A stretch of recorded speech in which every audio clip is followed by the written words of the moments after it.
కూడా ప్రభు పేరిట వందనాలు తెలియపరుచుకుంటున్నాను.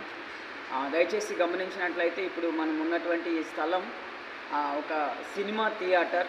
ఇదంతా చూసినట్లయితే ఇదంతా కూడా ఒకనొకప్పుడు ఇక్కడ స్క్రీన్ ఉండి సినిమా నడిచినటువంటిది ఏంటి. ఇదంతా కూడా చూసినట్లయితే సినిమా థియేటర్ అయింది. మొత్తం కూడా సినిమా థియేటర్ అయినది. కానీ దేవుని మహాకృపను బట్టి ఇవన్నీ చూడండి కూడా అదంతా కూడా దాన్ని బాల్కనీ అంటారు. బాల్కనీ సీట్స్ ఇవన్నీ డౌన్ సైడ్ ఇవన్నీ చూసినట్లయితే అంతా సినిమా హాల్ అయి ఉండి ఉన్నది.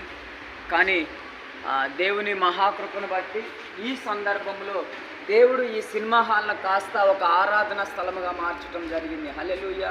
రాజమండ్రిలో ద హింజ్ అగ్ని మినిస్ట్రీస్ తరఫున దేవుని సేవకులు డాక్టర్ థామస్ గారు 2 సినిమా హాల్స్ని రెంట్కి తీసుకొని వారు వీటిలో ఆరాధన